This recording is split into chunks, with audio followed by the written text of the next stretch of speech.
So it's 7. Allow me to welcome you all to Izaka Square Tables, um, organized and hosted by Izaka and sponsored by Nuria. Today's Square Table is with the title Elevate Your Impact by Building Trust and Enhancing Collaboration with Others.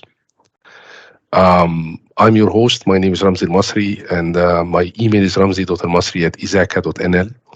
So please, if you have any suggestions, we already received over the chat. Also, a problem that happened, feel free to contact me or any of the Izaka Square Tables committee members with any of your suggestions, complaints, and we welcome all kinds of feedback. I would like to start quickly with maybe a small review of our housekeeping rules. Basically, once you join, please mute your microphone and stop sharing your video camera as soon as we enter the session.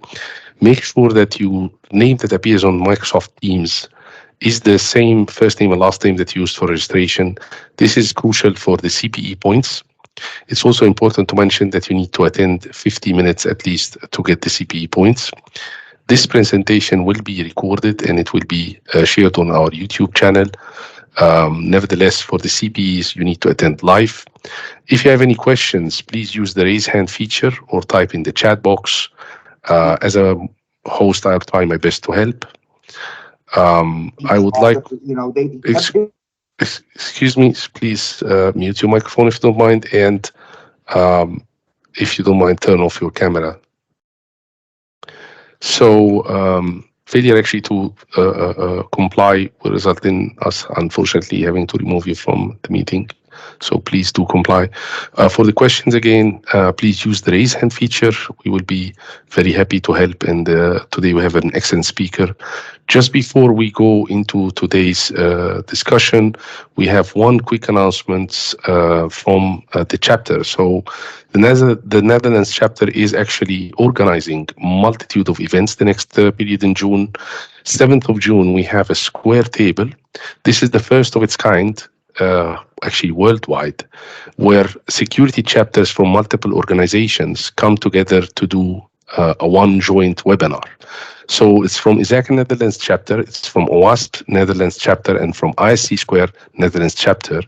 The topic is going to be about web application firewalls from multiple segments, and it will allow for a 2 CPE points.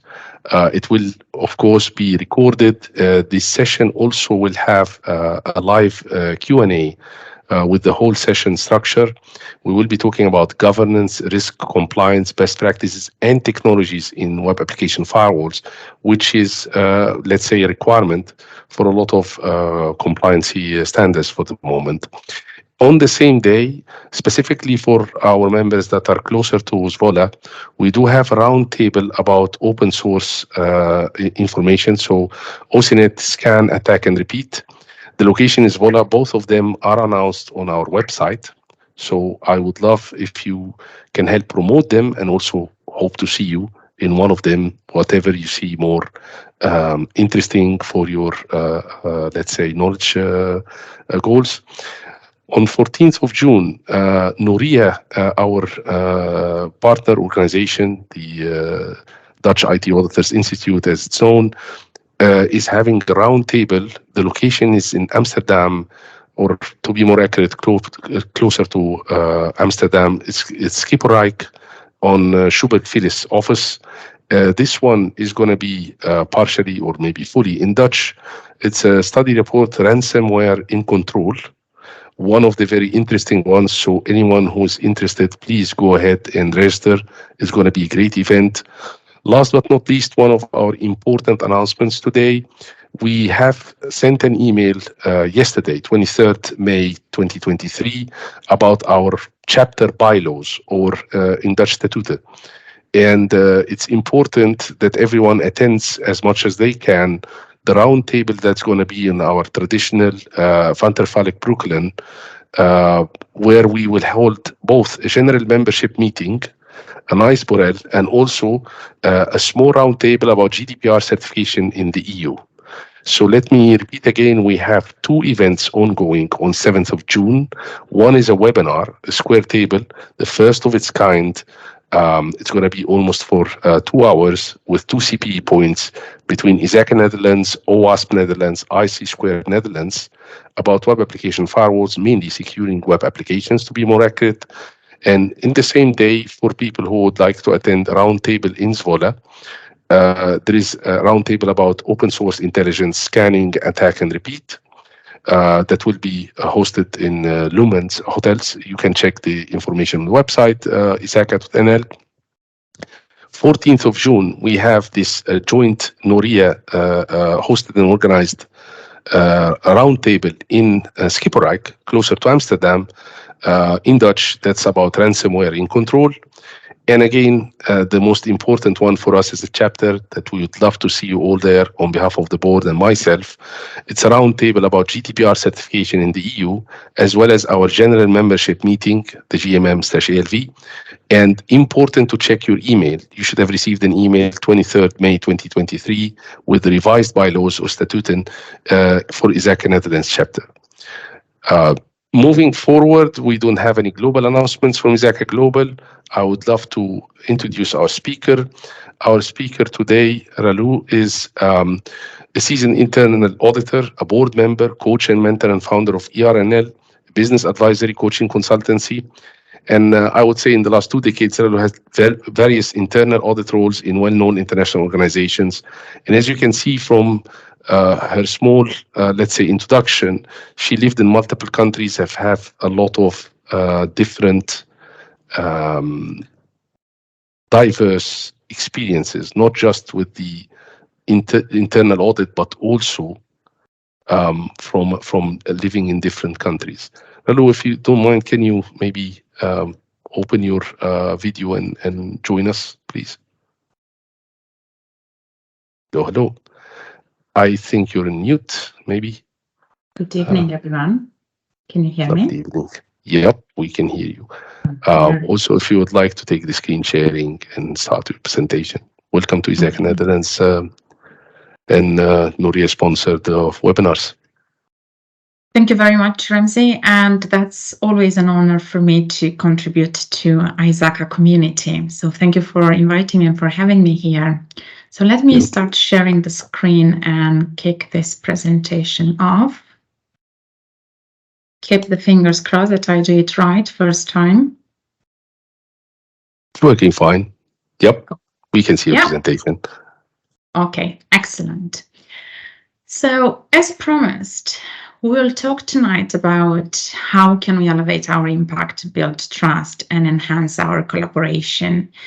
And as from Ramzi's short presentation on my background, I had the opportunity, oopsie, that gives away more than I want.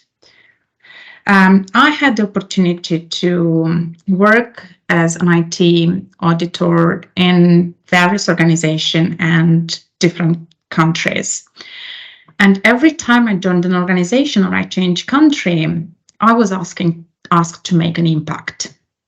And it was not until a couple of years ago when I stopped and asked, how do I really make impact? What does it take to make impact?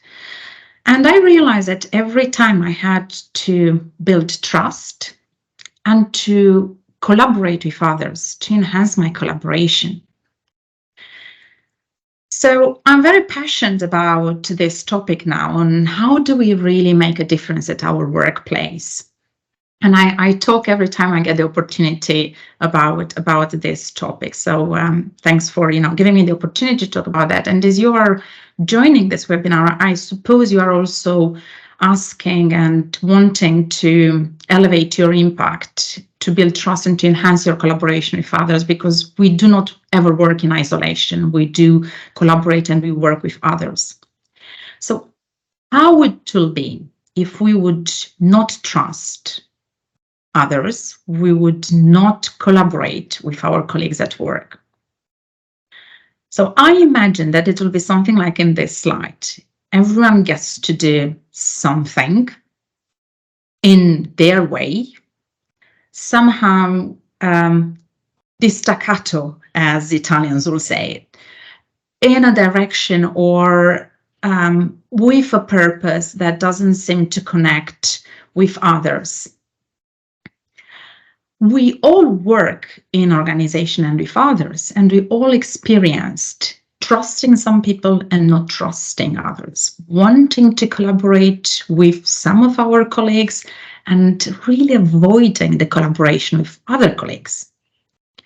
As we will talk about trust as collaboration, and we all have a different understanding of these words, I very often came across the fact that I was talking about trust with someone from security, and their understanding about trust was different from mine. So I thought, for the sake of this presentation, that maybe we align our understanding of the terms.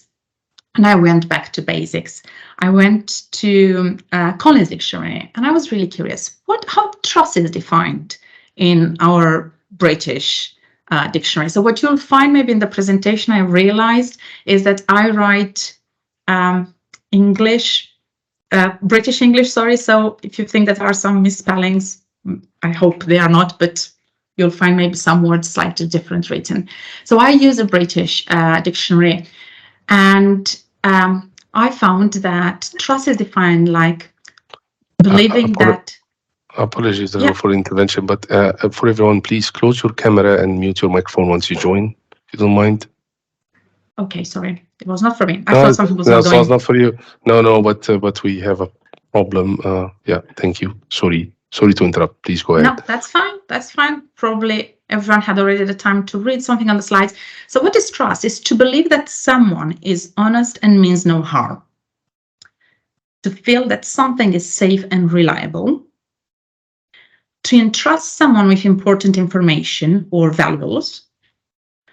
To believe that someone is likely to do something safely and reliably.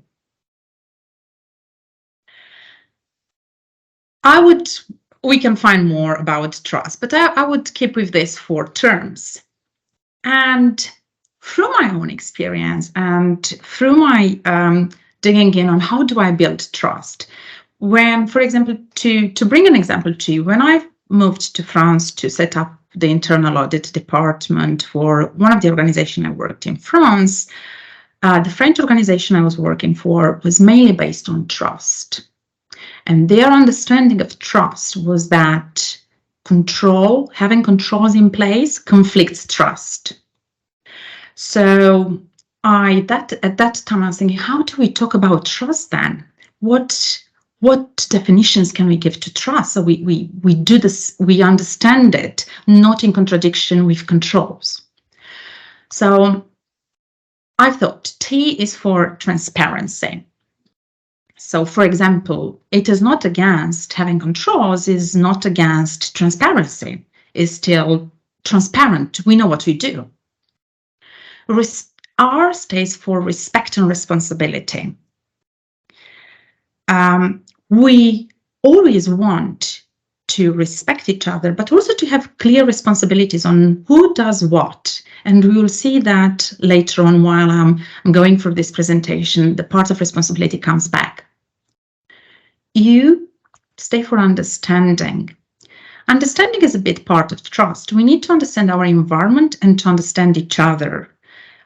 And not to forget to understand ourselves, to understand where do we stand with our opinions, with our views, with our knowledge in the environment we are.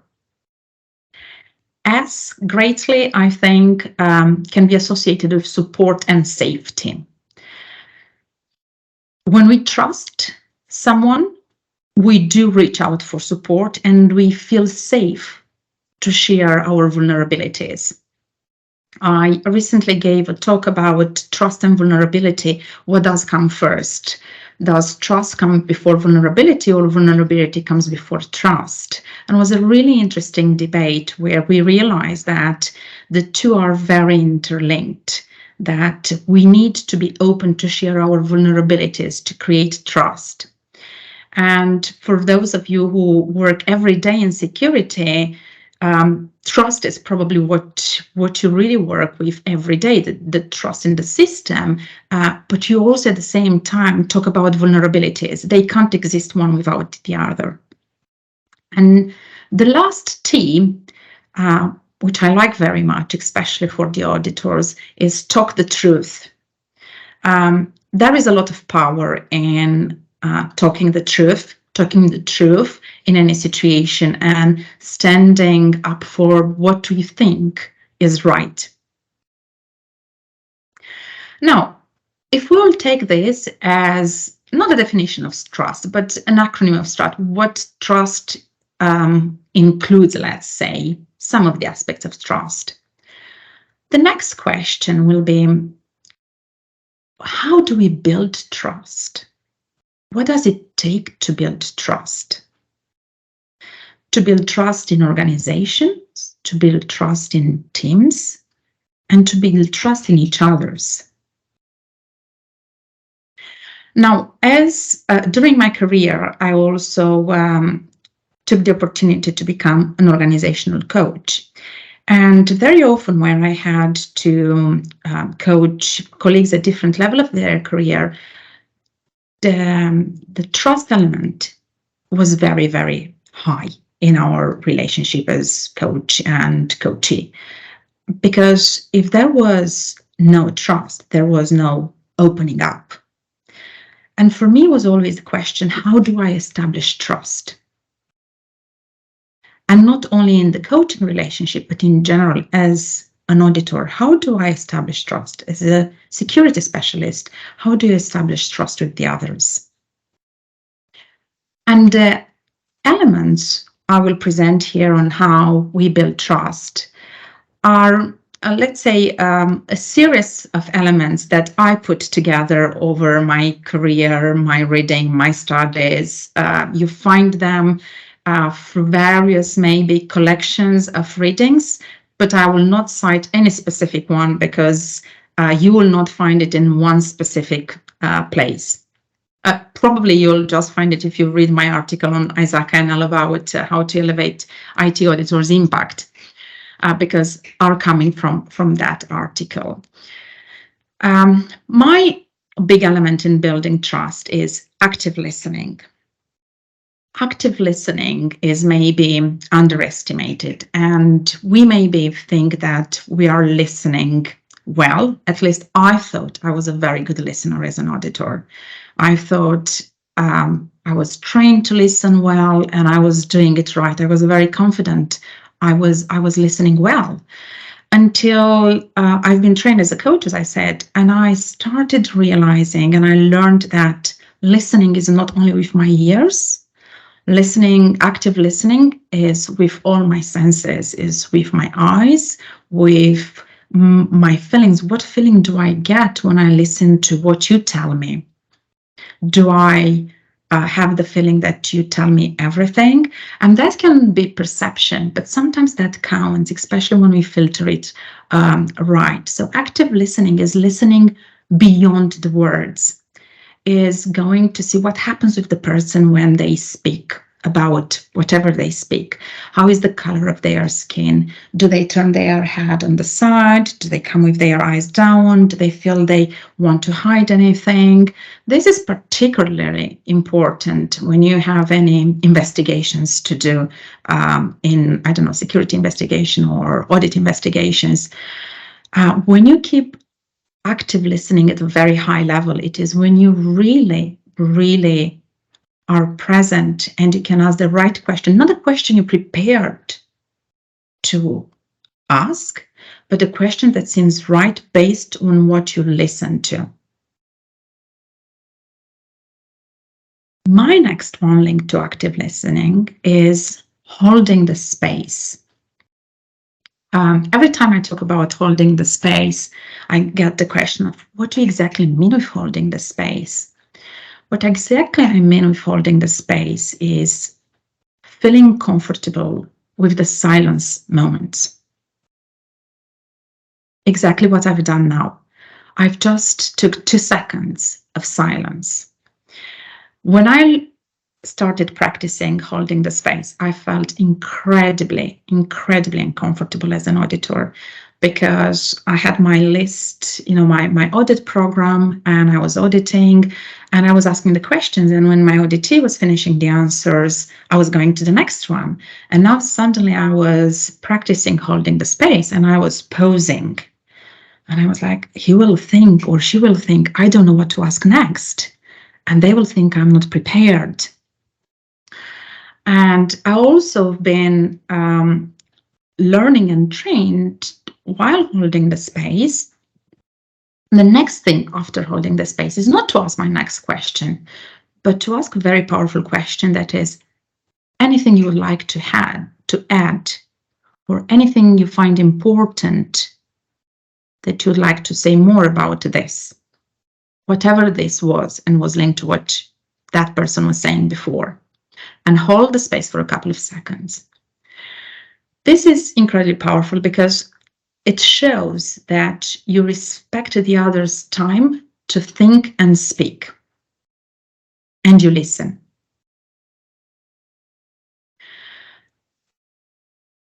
The next element on building trust, I would say, is curiosity and asking open questions. Probably about asking open questions, we all know a lot, and we have to ponder that very well, especially as auditors, because we can't always ask only open questions. Sometimes we need a yes or a no. However, we have to make sure that we do not ask too many closed questions, and we have enough open questions to really get to the essence, to the root cause of what we want. And asking that open questions also help in giving that sense that we are listening, that we want to know what is happening, and we are not just following our list, which helps in building trust. So we want to know what they want to tell us. Of course, it is also very important to know when to stop the talk and to move to the next, the next question, the next paragraph that we want to know about.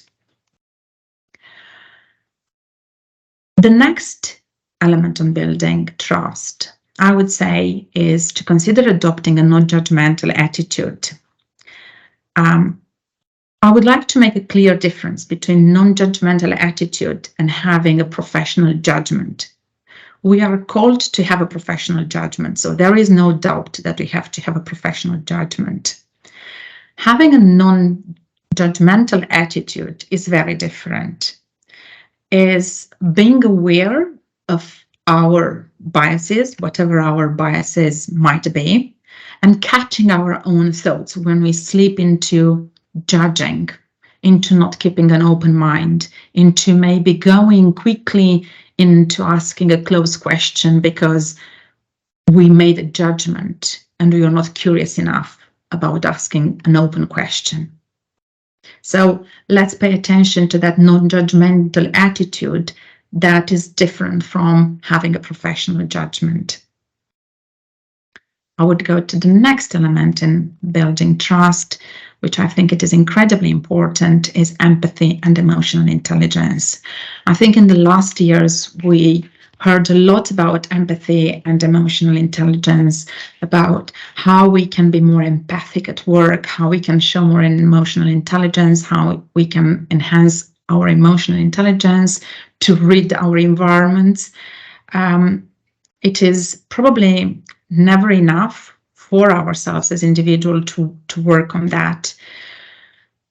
And it is important in building the trust. It's important to understand how the others are feeling, and also very important to understand how we feel and how our feelings impact our actions and behaviors and impact the environment around us. I did not mention here, but as important as empathy is, it is also important to have self-empathy, about which we do not speak enough. That beating ourselves when we didn't do a good enough job, being aware that we all learn at all times. So understanding that we are all on the journey and every opportunity can be a lesson learned. Allow me to go to the next element on building trust, transparency and clarity. Transparency and clarity, I will pick it up again when we talk about collaboration, because it is such an important, these two are so important aspects in trusting others. We do what we say, we say what we want to do, and we do what we say. It is very important. If I was coming here tonight and I was going to start, no, forget about, talking about building trust and how we enhance our collaboration. Let's talk about, I don't know, mental health or fitness. They've said, what's going on? Why was that not told to us before? Why was not made clear to us that was not this what we were going to do? We signed up for something different. So it is important that we are aligned between what we say and what we do. That keeps on adding to our trust, if you want, battery. You can imagine this trust being a battery, or what can I say, a jar with coins, let's say. And every time you take the right action, you show the right behavior, you add a coin into your trust jar, and that fills up. Now, every time your action is in contradiction with building trust, imagine you don't only take a coin, but you take a hand of coins. Because we all know that building trust is taking time, but losing trust is in 1 second. So we need that consistent transparency and clarity. And I think I'm getting to my next big element in building trust is creating a safe space to share critical issues. This links for me into psychological safety. Psychological safety is a very important aspect of our private and personal lives. And in organizations, we talk more and more now about psychological safety. We do work every day with potential critical issues. We might come across every day on serious issues that might affect or the individuals or the organization. So we want to make sure that the environment we create is adequate for those issues to be discussed, to be brought to surface. And we'll talk again about this on how we create a culture of openness. Actually, this was not my last element. I have one more that just is a bridge to what we'll discuss next, is collaborating with others. When we build trust and when we became ourselves a trusted person, others will want to collaborate with us. When we trust others, we want to collaborate with them.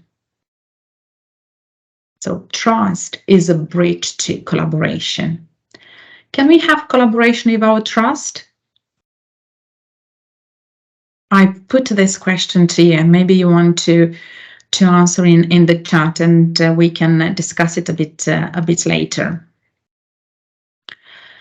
As we move to the second part of the presentation on collaboration, for collaboration, I've done the same thing as for trust. I wanted us to get on the same language, the same understanding of what do we mean when we talk about collaboration. So again, I looked to what collaboration stands for in the dictionary, and I did not find, at least in my dictionary, I did not find the word collaboration, but I found the word collaborate, and it stands for to work with another or others on a joint project, or to cooperate with an enemy or invader. And that second part was a real surprise for me, because I did not think about this when I was thinking about collaboration. And I would be curious to hear from you if this is a surprise for you as well. Now, apparently, collaboration comes from Latin, from com, which means together, elaborare, who means to work. So working together. Now, again, like in trust, the next question I would have is, what does it take for us to collaborate effectively, to enhance our collaboration? What behaviors should I show to you so you want to collaborate with me?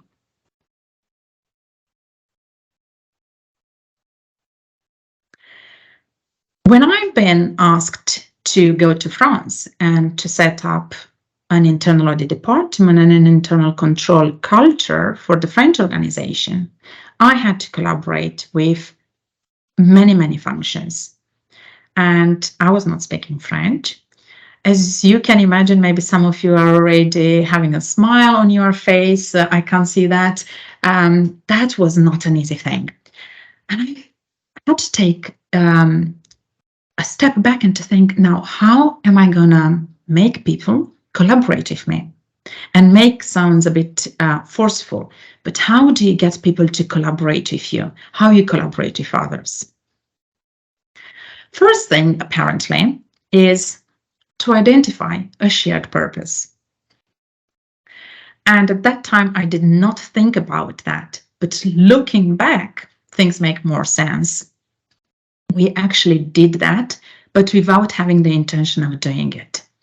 But apparently, one of the first aspects of enhancing or starting on the path of an effective collaboration is to identify what is our common purpose. Why do we want to collaborate?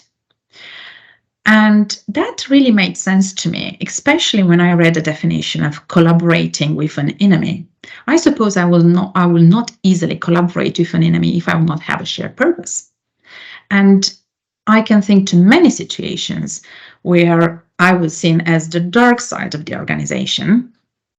You are maybe familiar with that, the black side and the white side as well. At least in some of the organization I worked, I was clearly on the dark side of the organization by being the auditor, and I needed to collaborate with the good side of the organization. But we had a shared purpose, even if maybe at that time we were not fully aware. Now we talk more about purpose.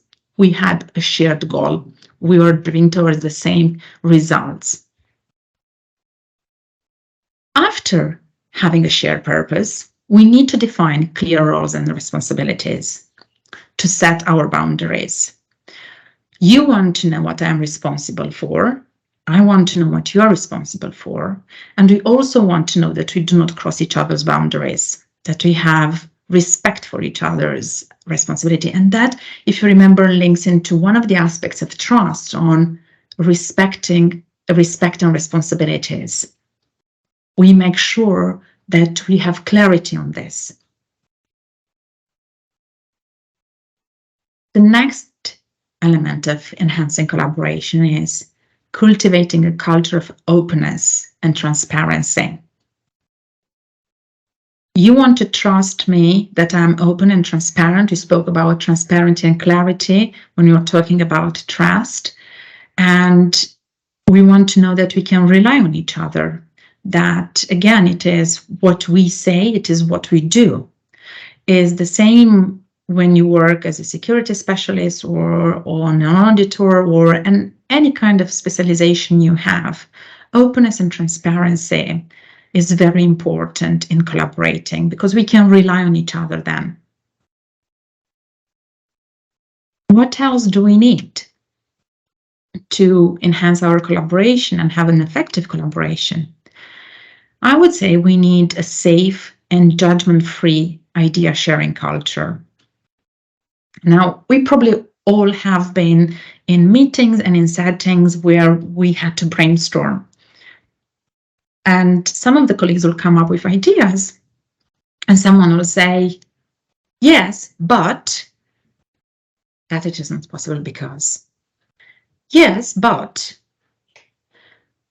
there is a negative power in this, yes, but, because the moment we say but, it means we did not listen to exactly what we said. We do not see a possibility in that. It doesn't matter what you said, it is not possible. Now, there is a flip of the coin to yes, but, and that is the power of yes and.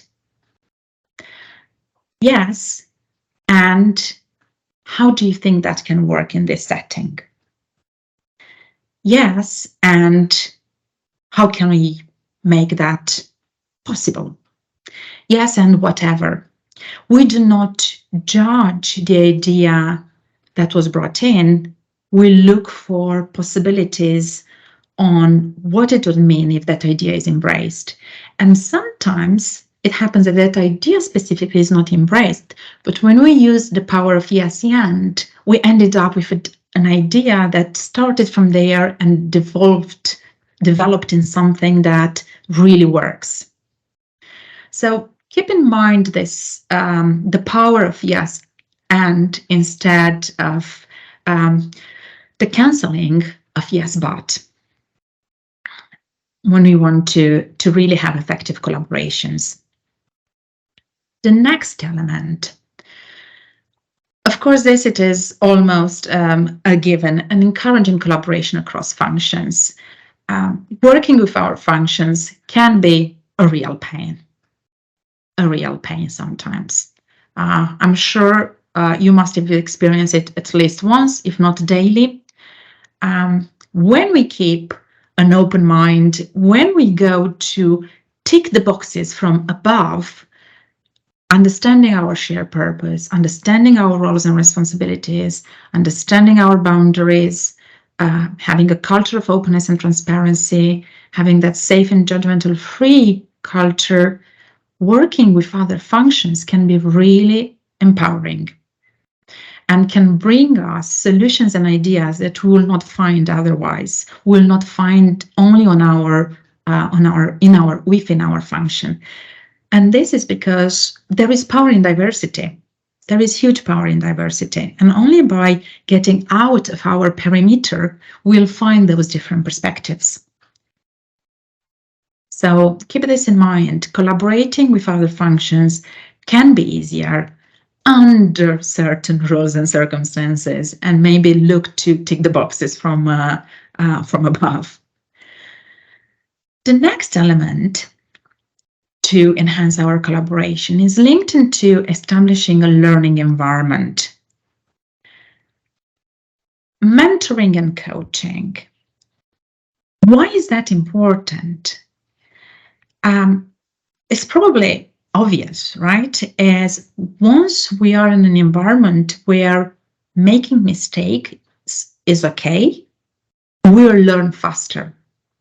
Where we are in an environment where learning and making mistakes is not allowed, we will try to be perfect. We will try to take the minimum risk possible, and the learning curve will be very low. We might not have mentors, we might not have anyone to advise us, or we might not have necessarily role models, because no one will necessarily speak about their mistakes on how they learned, because we don't have that culture of, it links into the third point, on culture of openness and transparency. There is a really good book that if you're interested in creating learning environments is, and I don't know, Ramsey, if I'm allowed to mentioning some reading things. Can I mention? Of course, by all means, go ahead. This book is Black Box Thinking, and I will not remember. I'm actually looking in front of me. There is the library in my office. I don't see it now. I don't remember the author is Matthew something, is a British author, and it is a really, really good book about how we create environments where mistakes are allowed, and the importance of mistakes and failures to grow and to learn and to perform better, to create environments where we can trust and collaborate with each other, because failure is just part of the normal progression of failure is part of performing. So if you are interested in how you establish learning environments and culture of openness and transparency, I am really advising you to look up for this book. It could be an interesting reading. The next element in enhancing our collaboration with others is establishing a reward system. I love reward systems. And reward system can be very small, can be just a simple praise, a simple individual praise or a public praise, a congratulation, could be bigger awards that you can think about, recognition, but a reward system that it is constantly applied and used. That has a physical actually contribution to our system, to our mental reward system, because any recognition actually has an impact on our well-being. What happens in our brain, we get a boost of dopamine, we feel better, we want to collaborate more. So simple things like recognizing the contribution of others, congratulating people, saying thank you, but when they are really honest. My husband sometimes says thank you to my children when they've done something wrong, and that really throws them on their backs because why did he say thank you? He doesn't mean thank you. He means you've done it not well. That's ironic. So don't use reward systems when you do not mean, because they lose their value. Use them in their true sense. When you really believe, but train. If you are not used to, if you have very high standards maybe, and you're not used to, praising and congratulating, start with an everyday practice and see where it takes you. Try every day to praise someone for something small. And the power is in finding not the obvious praise. The power is in finding ways to praise people who normally don't always do right, because they will not expect praise. They will not expect a congratulation. They will not expect an award. They probably don't get it if they don't perform very well. Start practicing that. Find something small that they've done right, and thank them for that or praise them for that.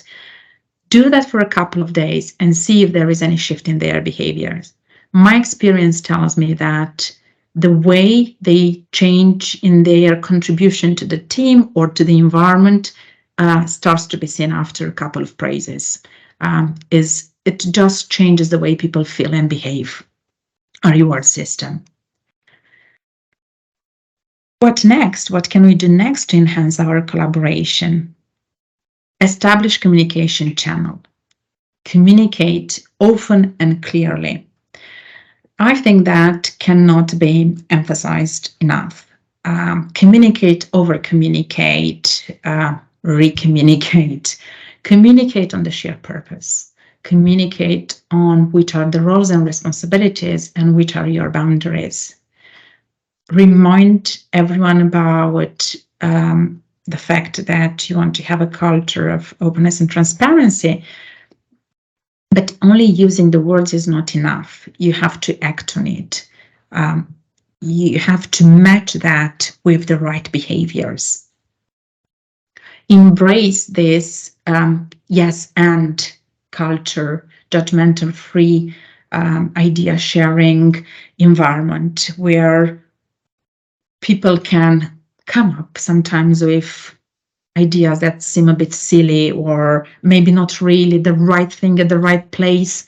But from there you can develop in, yes, and how do you think this can work? As the and would that really apply in this situation? And take the conversation further. Communicate about how can you enhance and establish a learning environment. How do people actually learn? What is the best learning mechanism for them. Some people like to be really mentored, told in the beginning, because they feel very insecure. They have maybe at the beginning of their career, or they do a step sideways in their career and they didn't quite figure it out how to transfer their skills, and they are not quite sure how to collaborate because they were specialists in an area, but now they are a bit insecure on how do they collaborate in this new field or in this new department. So they might need a bit more guidance. Other people want to experiment themselves, if they need more a coaching style, a bit more let go, try, and come back and reflect with me. What are your lessons learned? And I come back in this communication to communicate that you want a reward system, that establishing a reward system, it is enhancing collaboration. It is helping the way we work together. Now, we spoke about trust. We spoke about collaboration. And if we would look how our environment would be when we have trust and collaboration. If you remember, my first slide was about everyone going in every direction. And this is more organized. This is more doing the right thing at the right time, relying on the others that they will do their bit, that I can do my bit that is important for them, that we understand how we link into each other, and that we all deliver on a shared purpose.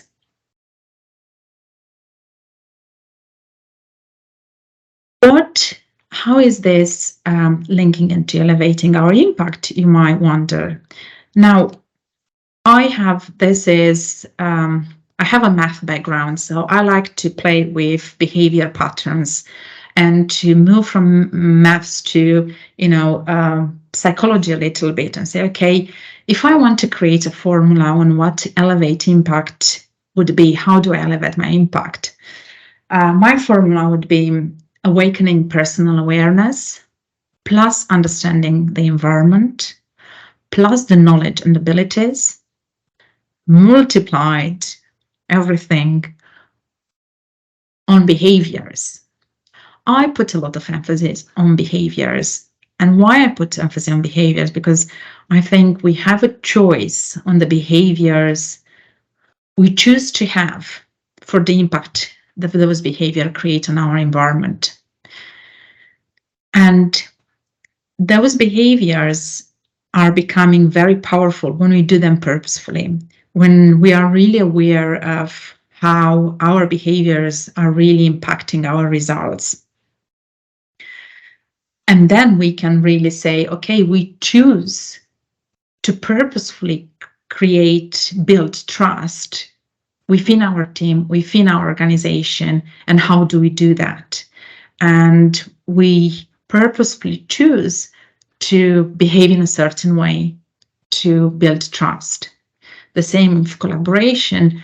We choose specific behaviors that we know will enhance our collaboration with others, and we do that purposefully. We become really aware of how we move around and what it is the impact of our actions, instead of, just having to face the result of a reaction. Oh, we just reacted to this, or we've just went away out of that meeting because we are really not getting our point across, and because we left the meeting, now it is more difficult to go back and to collaborate with that team. Now, all that is an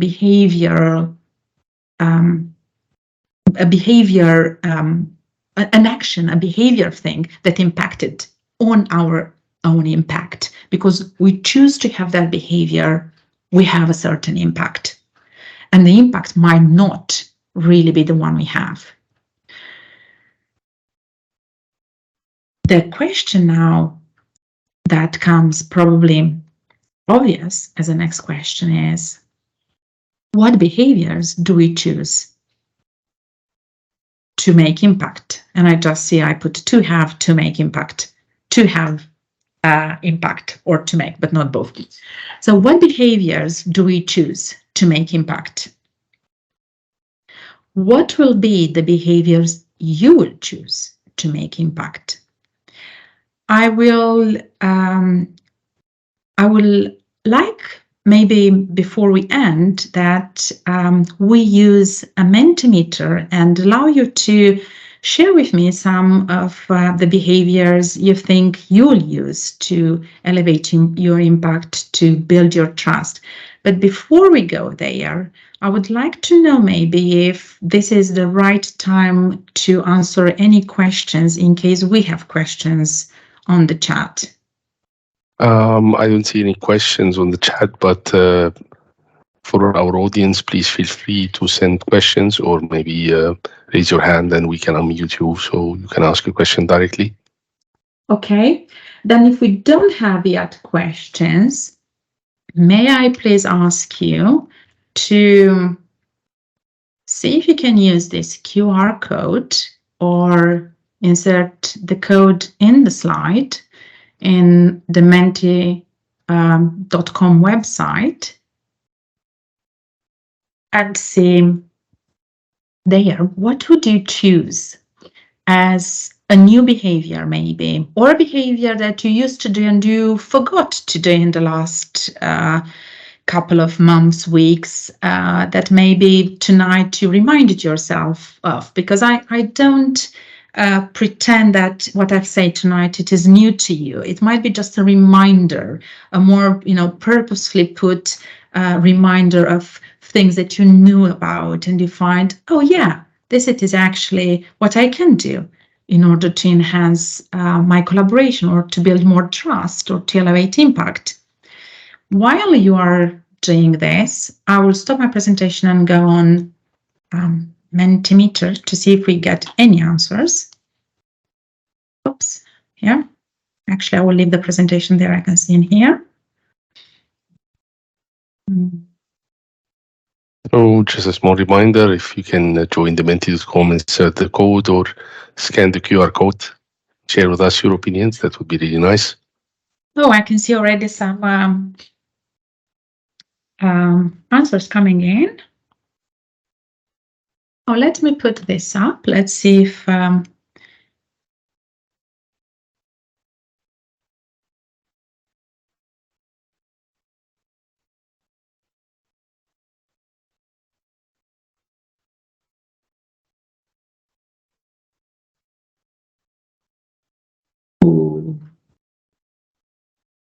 wait.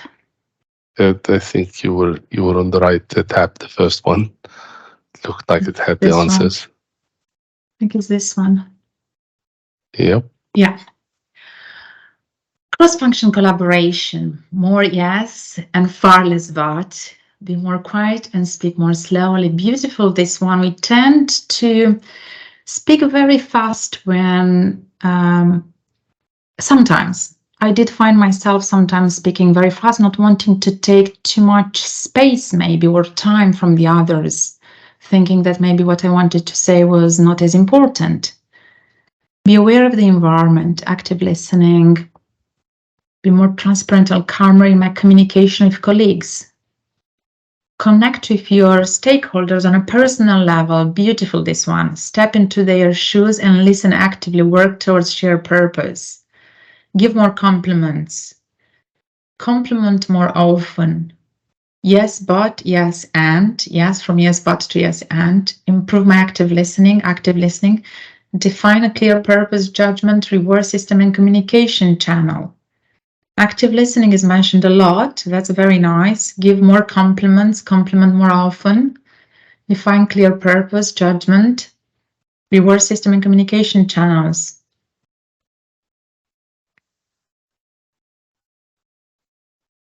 Make known again as baseline the mandate you have from internal policies and for the board. Yeah, so create clarity and transparency on your roles and responsibilities, probably is the way I would translate this one. So show your boundaries with making again known your mandate, very good, because it is not always known what we do.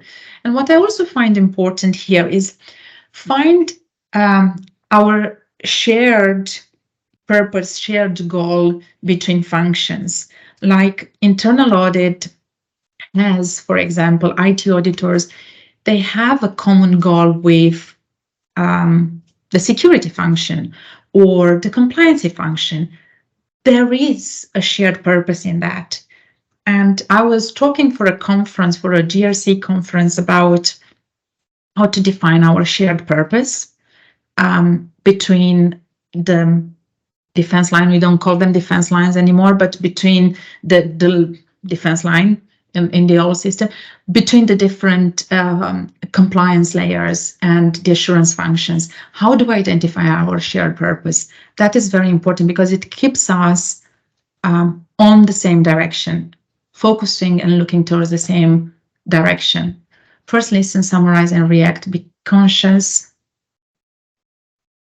Active listening. So 21 answers. Thank you very much for this input. I really appreciate it very much. I think is nice to see what you take away and what it triggered for you. And it is also maybe a challenge that I can give you. Start doing whatever was your takeaway, whatever was your own. What would you do from tomorrow? Do it tomorrow. Write it down on a piece of paper for you tonight. Stick it maybe on your computer, so when tomorrow you work from home or you go in the office and you open your screen, you see exactly that thing that you say, this is what I'm going to do as a different thing today in order to help elevate my impact, build trust, enhance collaboration. Because what you want is to make a difference. We all know, especially after the last years we went through, we want to make a difference in our workplaces. Yeah, we do need our paycheck. We work all for various reasons, but we also want to feel appreciated, rewarded. We want to feel that we contributed with something. So we can start with a small step every day by giving something to the others. Do we have any questions now? I don't see any other answers coming in here. So I want to maybe ask a question and then we will go for the poll, if you don't mind. Yeah. So one of the questions that comes to mind after listening for today's lovely webinar is, okay, what about if the overall organizational culture is a bit harsher and doesn't nurture trust? Is there something I can do, or I need to somehow adapt? I'm not in favor anymore of I will say, of fitting in. Okay. At any cost. Okay. So I would say you can lead the path.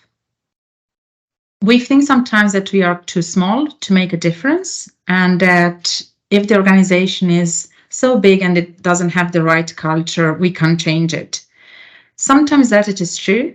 Sometimes you might be surprised by the power of the small actions and by the power of your own example. And it takes sometimes one person to behave in the right way to have other people behaving in the right way. Of course, I will also say, as I'm also a mental health first aider, only if that works for you and your well-being. I would not, how can I say, work against my well-being anymore. I think we all probably have done it at least once in our career if we've been around for a couple of decades. But is that worth? I would say we can change it. We can set the example.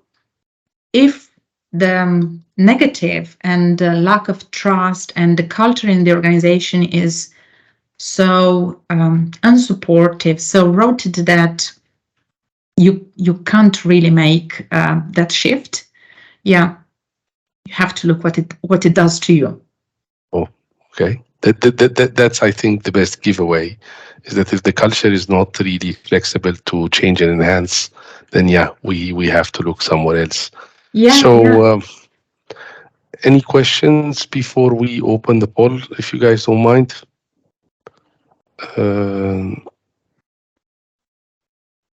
Okay, I see someone also saying, in addition, look for colleagues that share your viewpoint. Together is better than alone. I agree to that one. So we have 1 minute. I would love to use it because Arul was nice enough to offer us an opportunity for an in-person event.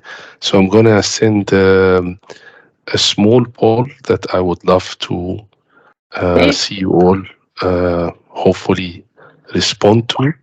I will stop then sharing. No, it's okay. Keep sharing, because they have their contacts for a moment until the poll is done. If I can ask all our participants to join us. We have today around almost 65, so I would love if we can get more results in the poll.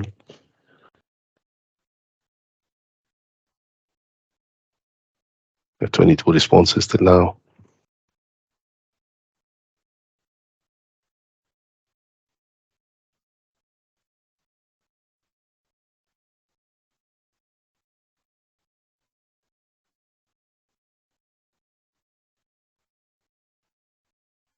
"29 responses. Say, don't be shy. Please tell us what you think.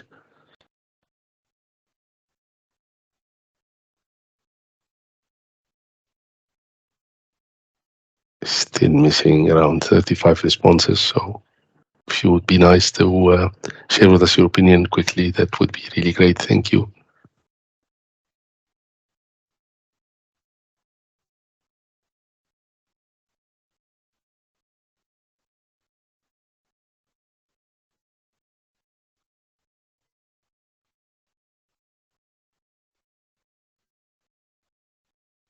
I think, yeah, we will continue the voting. Meanwhile, Ruth, thank you so much for a very exciting topic, especially that it touches more or less how we elevate our impact, as well as our mental health. This may be related to my last question. So thank you for that. And everyone, thank you so much for attending today. Thank you. We would love to hear your feedback on the poll, as well as you have my email. I put it in the chat. If there is any, let's say, suggestions, comments you would love to add, I would love to hear them. Thank you so much. Have a great evening. Thank you, and have a good evening.